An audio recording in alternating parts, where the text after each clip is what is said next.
बेटा सुयोधन, इस समय रात्रि के समय और मेरे शिविर में तुम्हारा आना उद्देश्य समझा नहीं बेटा।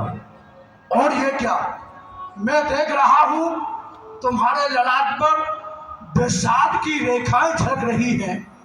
क्या हुआ बेटा, क्या चिंता है, क्या पश्चाताप है? बोलो बेटा, वीर को कभी विषाद और शोक नहीं करना चाहिए।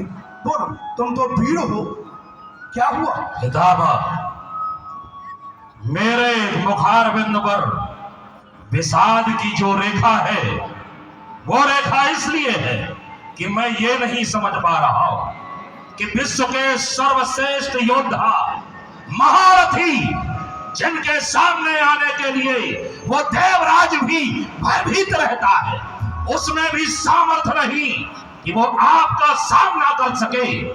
और आपके होते हुए यदि पांडवों से हमारी नित्य नित्य हार हो तो विषाद तो स्वाभाविक ही है। मैं जानना चाहता हूं इस हार का कारण क्या है? इस हार का कारण तू ही है सुयोधन स्वयं।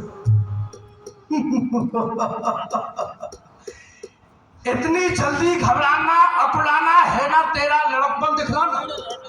बेटा, ये तो युद्ध के ढंग है, कभी खुश रंग है तो कभी भद्रंग है। हार जीत है युद्ध में, सब समय समय की बात। कभी उजेला दिवस है तो कभी अंधेरी रात। और फिर इतनी जल्दी युद्ध के परिणाम से घबरा क्यों गए?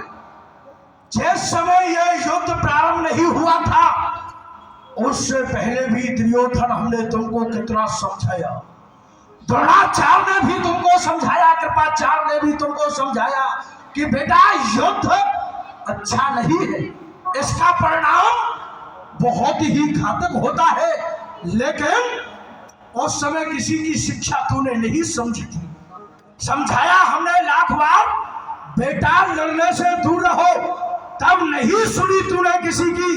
लेकिन अब मरने को भी तुम तैयार हो। अब मरने से क्यों घबराता है बेटा?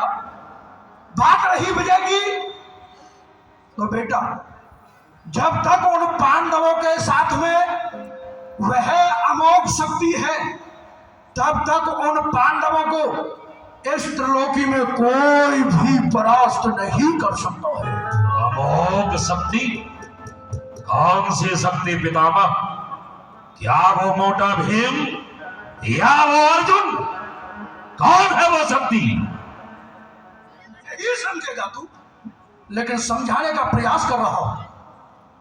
उनके साथ में है भगवान श्री कृष्ण, साक्षात ब्रह्म। जहां धर्म है वहां कृष्ण है, और जहां कृष्ण है वहां विजय है। जगत कर्ता जगत नियंता जो जगत के आधार है सनातन रूप और लेते सदा अवतार है सखा अर्जुन उन्हीं का परम प्यारा मीत है। इसीलिए इस युद्ध में होती पांडवों की जीत है। बस पितामह बस, भावुकता में आकर के आप ना जाने क्या क्या कहने लगते हैं।